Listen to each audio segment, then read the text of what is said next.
사람이 특별한 만남을 가지게 되면 그 만남이라는 게 꼭 사람만의 문제는 아니겠지요.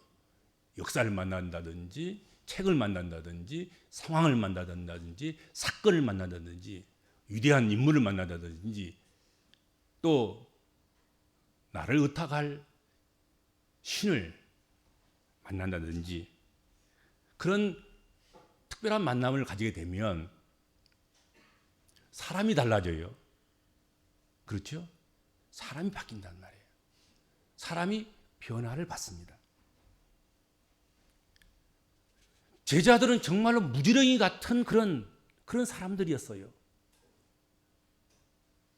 그물을 던져 고기를 잡는 사람들, 그물을 깁는 사람들, 세리, 온갖 종류의 그런 보통 사람들, 그런 사람들이 예수를 만나서 달라진 삶을 살았습니다. 예수를 만나서 이렇게 사람이 달라진다는 모습을 보여주는 전형적인 그런 사람들이 예수 그리스도의 제자들 아니었겠나 생각이 됩니다. 그런데 그렇게 달라지고 그리고 그들의 삶이 빛나기도 하고 그랬었는데 그런데 예수님의 십자가의 죽으심으로 말미암아서 그 달라짐이 무용지물이 된 거예요. 다 수포로 돌아간 거예요. 지금까지 다 달라졌구나. 의미가 있구나. 괜찮구나.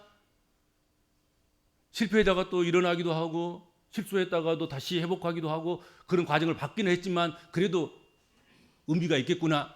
그렇게 생각했는데 예수 그리스도가 십자가 죽으심으로 말미암아서 완전히 다 무너지게 된 거예요.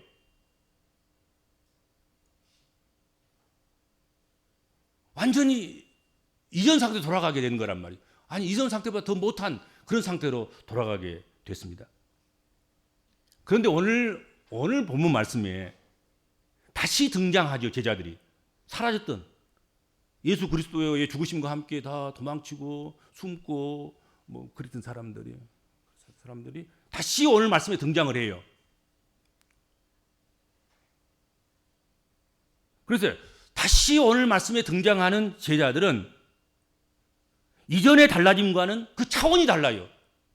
이전에는 좀 도덕적이고 윤리적이고 좀 때가 좀 벗고 뭐 이제 좀 사람다운 사람이 되어가고 뭐 그런 달라짐은 있었지만 이번에 달라짐은 이것은 흉내낼 수가 없는 거예요. 무섭게도 놀랍게도 아주 새롭게 달라지게 된 것입니다. 오늘 지금 그 장소가 어디냐면 공회가 열리는 대사장 가문이 다 모여 있는 오늘 성경에 보면은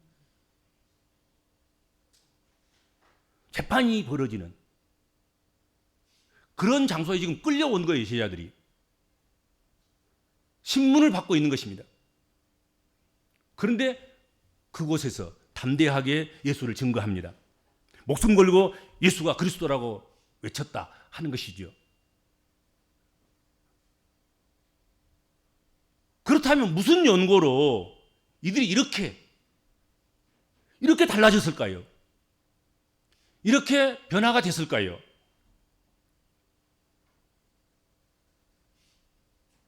이는 그들이 부활하신 주님을 만났기 때문에 그렇습니다.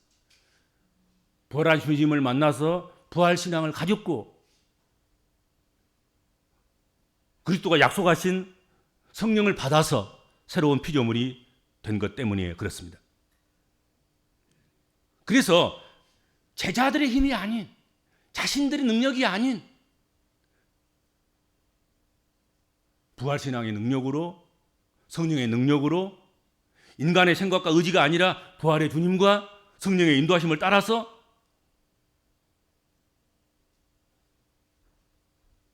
그렇게 삶을 옮겨갔기 때문에 이와 같은 놀라운 변화가 일어났다 하는 것입니다.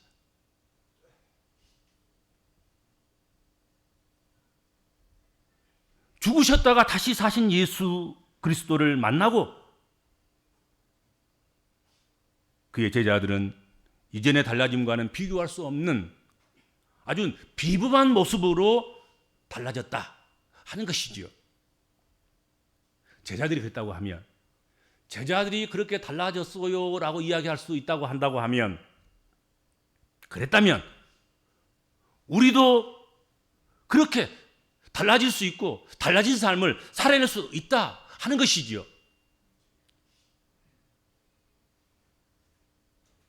그래서 오늘은 본문 말씀을 중심으로 해서 그들이 달라졌다 그런 제목으로 말씀을 나누도록 하겠습니다. 안식 후 첫날 새벽에 막달라 마리아가 숨었던 제자들에게 달려와서 전한 부활의 소식. 예수님이 부활하셨어요. 우리가 찾아간 무덤은 빈 무덤이었어요. 우리는 천사들을 만났어요. 그런 소식을 제자들은 믿을 수가 없었습니다. 믿을 수가 없다고 생각하면서도 자리에서 몹시 홀린 것처럼 일어나서 예수님께서 생전에 하신 말씀이 생각나서 무덤으로 뛰어간 거지요. 그곳에서 그들은 빈 무덤을 봤습니다. 이어서 부활하신 주님을 만났습니다. 그들의 가치관은, 그들의 생각은, 그들의 삶은 아주 급회전되기 시작했습니다. 바꿔지기 시작했습니다. 개인적인 부활, 죽지 않고 다시 사는 부활을 그들은 체험하게 된 것입니다.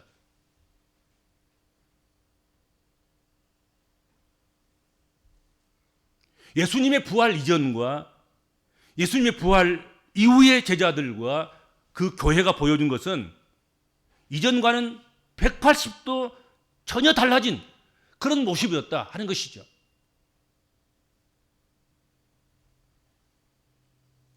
그들이 달라졌습니다. 불과 며칠 전만 해도 예수님을 부인하고 배반하고 예수님을 떠났던 그런 제자들이었습니다. 사복음서 마태복음, 마가복음, 누가복음, 요한복음에 등장하고 있는 제자들의 모습은 오늘 사도행전에 등장하고 있는 제자들의 모습과는 사뭇 다른 거지요. 아니, 전혀 다른 거지요. 복음서에 보면 예수님의 제자들은 3년 동안이나 예수님을 지근지간해서 배우고 익히고 그를 따라다닌 그런 인물들이었습니다. 복음서에 등장하고 있는 그 제자들은 칭찬받기를 원했고 인정받기를 원했고 높은 자리에 서기를 원했습니다.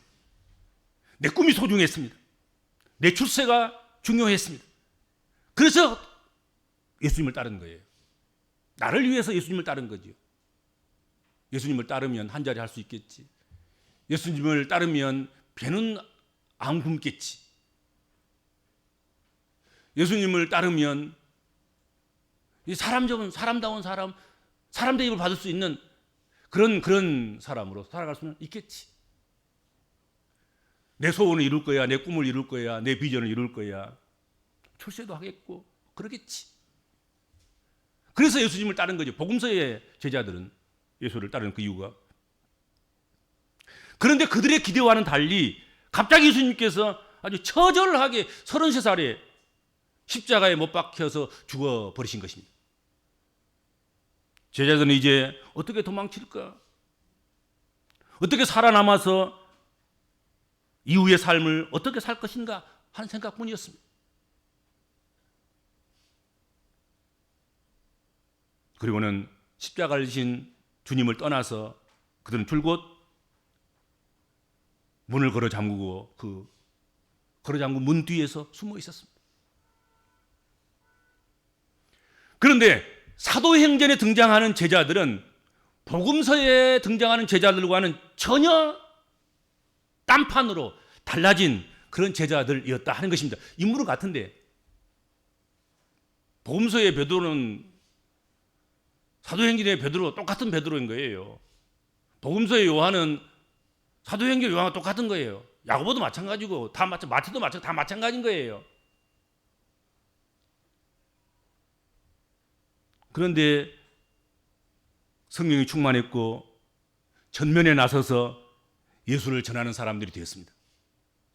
부인하고 도망하고 숨은 사람들이 아니라 전면에서 나타나서 우리를 보라고 소리쳤고,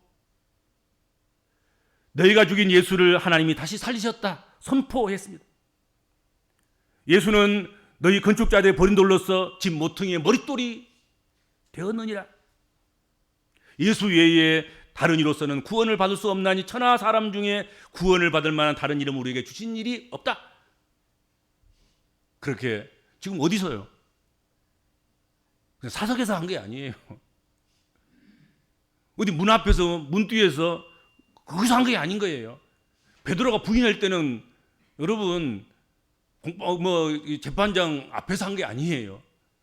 문 뒤에서 그냥 여종 앞에서, 그 여종 앞에서 겁이 나서 부인하고 또 부인하고 저주와 맹세까지 하면서 그렇게 한 것 아니겠습니까? 그런데 지금은요, 재판장이 벌어진 거예요. 재판이 개시된 거예요. 재판장이 들어오십니다.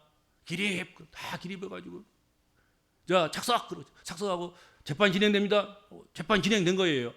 그리고 지금 재판관들이 지금 묻는 거예요. 거기에 대해서 그 앞에서 지금 하는 이야기가 오늘 본문에 지금 기록되어 있는 말씀이에요. 베드로와 요한, 나머지 주의 제자들, 그들이, 그 겁쟁이들이 이렇게 달라졌습니다. 사내들인 공회에서 재판받는 그 순간 오히려 예수 그리스도에 대해서 담대하게 증거했습니다. 사실 성서시대에, 예수시대에 사내들인의 종교재판, 여기에 불려갔다고 하면 그 자체만 가지고도 엄청난 위기인 거지요. 무서운 거예요, 이게. 왜냐하면 이들이 사형을 결정하면 그냥 죽는 것입니다. 이들이 출교를 명하면 유대사회에서 그냥 덕선물이 당하는 거예요. 사람 노릇 못하는 것이죠. 거기서 그냥 그런 선언을 해버리면 끝나는 거예요. 모든 삶이 다 끝나는 것입니다. 모든 영광이 다 끝나는 것이고, 모든 꿈도 다 깨지는 것이고, 모든 사람답게 살아가는 것 다 깨지는 것이 없어지는 것입니다.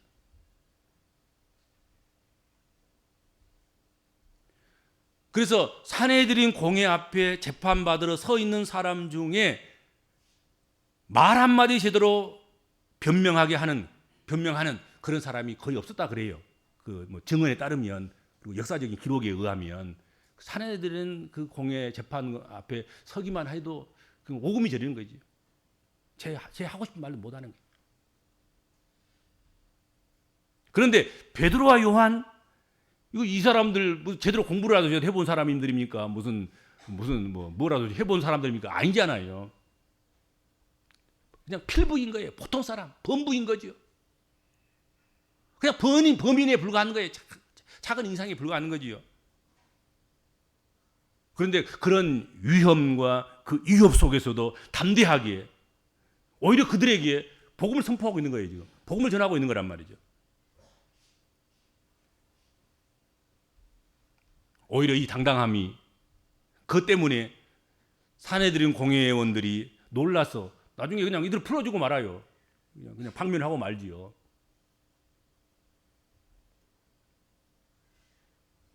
이렇게 달라진 제자들로 인해서 그들은 칭찬을 원치 않았지만 사람들로부터 칭찬을 받게 됐습니다. 그들은 인정을 받으려고 하지 않았지만 사람들로부터 인정을 받기 시작했습니다. 그들은 죽음을 두려워했지만 오히려 죽음을 피하지 않았습니다. 이처럼 일단 예수의 제자들에 대한 성경적 기록이나 역사적 기록이나 그 상황은 아주 명확합니다.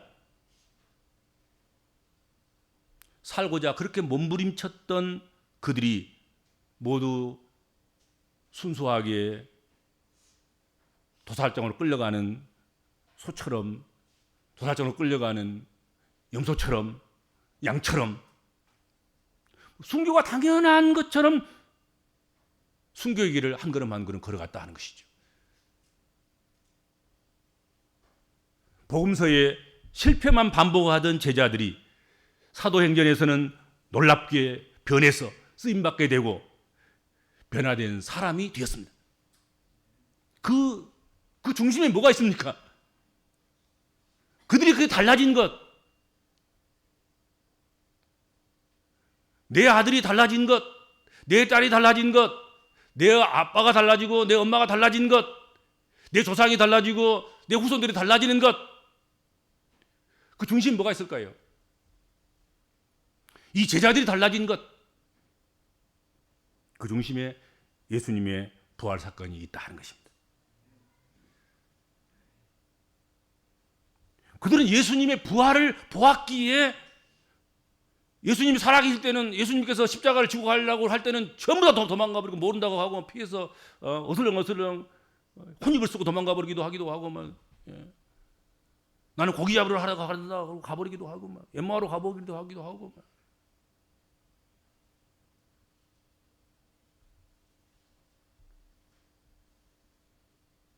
그런데 그들이 예수님의 부활을 목격하는 순간부터 순교를 자청한 거예요. 순교가 당연한 것처럼 여겨진 거라고. 사람은 누구나 자기 목숨을 소중히 여기고 순교 시 가해지는 엄정하고 무서운 형벌을 견디기란 그렇게 쉽지 않습니다.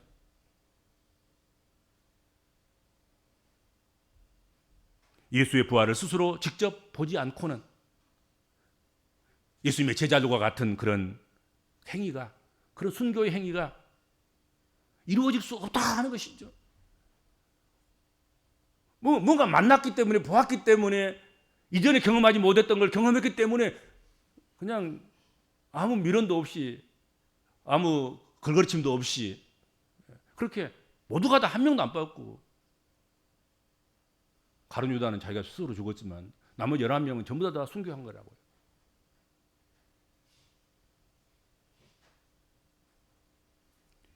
제자들의 사는 목적의 우선순위에 대한 획기적인 변화를 가져온 것, 그것은 그들이 부활 체험을 했기 때문에 그렇습니다.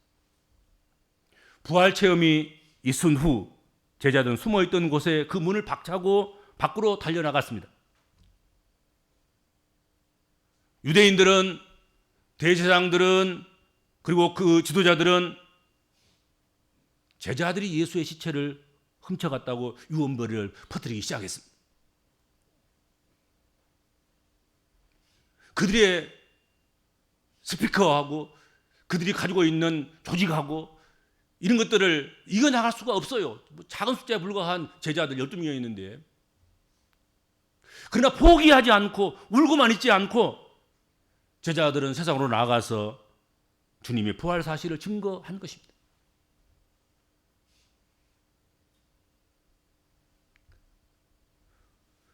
복음서에 나오는 제자라는 명칭이 사도행전에서는 좀 다르게 불러지지요.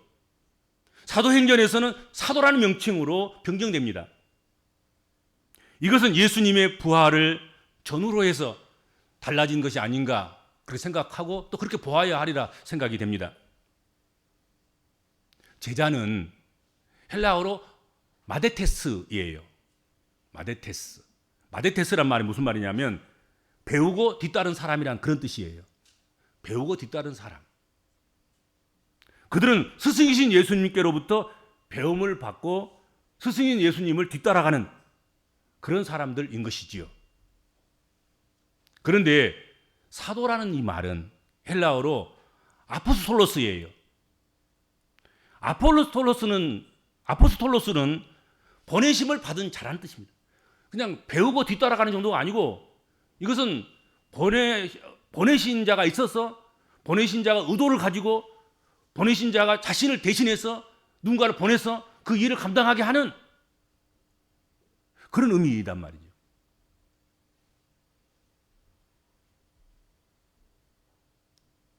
이제는 그들이 배운 것, 이제는 그들이 받은 것, 이제는 그들이 본 것, 이제는 그들이 체험한 것, 이제는 그들이 뒤따라왔던 것, 그것을 전해야 하는 그런 자가 된 것이죠. 그래서 사도가 된 것입니다. 지금까지 예수님으로부터 가르침을 받은 제자들은 이제는 가르침을 받은 그 모든 것들을 증거하는 것으로 보내심을 받은 사도들이 되어야 했다 하는 것이지요. 그래서 그들이 달라졌음을 인해서 세상이 주목하게 되었습니다. 그들이 달라짐으로 인해서 초대교회가 잉태되었고 초대교회가 출산된 것입니다. 그렇죠. 안 달라졌으면 이런 일이 없습니다. 초대교회가 잉태가 안 돼요. 제자들이 안 달라졌으면 여러분 초대교회가 출산을 못 해요. 제자들이 달라졌어요. 달라지니까 보는 눈이 달라진 거예요. 저들이 달라졌네. 저들이 전하는 게 뭐야? 그리고 관심을 갖게 되기 시작하는 거예요. 그리고 모여들기 시작하는 거예요. 1절에서 4절까지 안 읽었습니다만 거기 보면 5천 명의 말이 나와요. 5천 명, 3천 명, 5천 명. 나중에는 커다란 무리. 이 현상이 그냥 생긴 게 아니란 말이죠. 달라졌기 때문에. 누가? 먼저 믿는 사람들이. 예수의 제자들이. 초대교회가. 그 공동체가 달라진 거예요.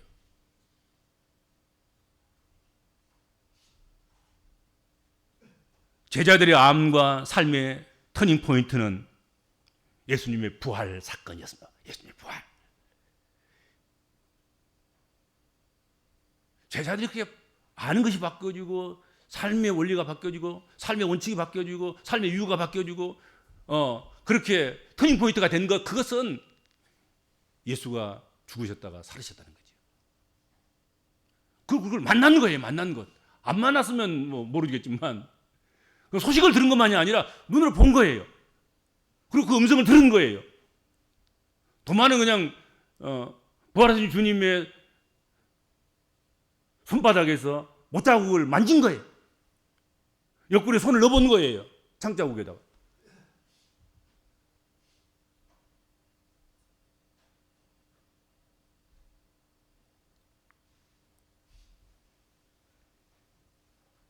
지금 우리 중에도 복음서의 제자들처럼 다양한 실패가 우리에게 일어나서 그 실패 때문에 낙심해 있을 수도 있습니다.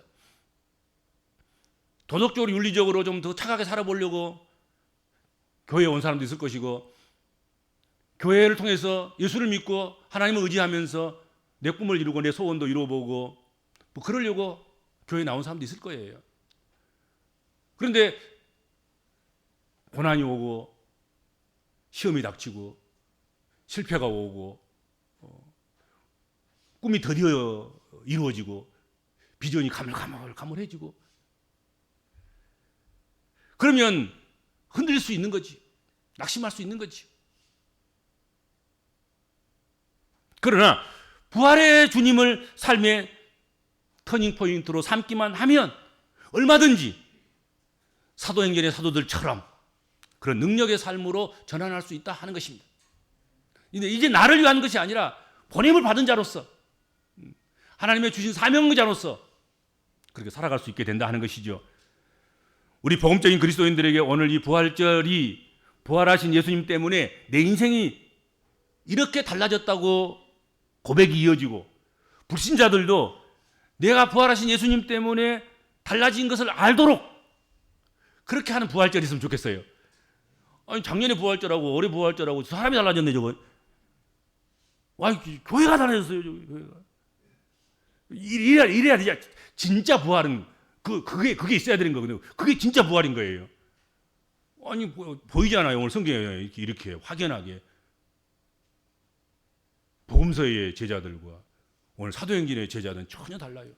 달라졌어요. 아이가 달라졌어요. 우리 아이가 달라졌어요. 우리 아이가 놀랍게 그 망나니 같은 것이 아주 듬직하고 착하고 제 아이 제목 다 하고 오히려 부모를 기쁘게 하겠다고 저 애를 쓰고 발광을 해요. 너무 달라졌어요. 아니 내 남편이 달라졌다니까. 내 아내가 달라지고 그런 거지 지금. 다 달라진 거죠. 부활신앙은 제자들이 놀랍게 달라진 것처럼 우리를 그렇게 달라지게 할 줄로 믿습니다. 주님 감사합니다. 근본 부활절은 절기로 그냥 형식으로 넘어가는 그런 부활절이 아니라 처음 제자들이 죽었다가 다시 사신 그리스도를 만나고 변화를 받았던 것처럼 전혀 다른 사람으로 달라진 것처럼 부활신앙으로 부활의 주님의 그 능력을 공급받음으로 주가 약속하신 성령이 우리에게 임함으로 달라진 그리스도인, 달라진 교회가 되는 그런 오늘 하루가 또 우리의 삶이 되도록 인도하여 주옵소서. 예수님의 이름으로 간절히 기도하옵나이다. 아멘.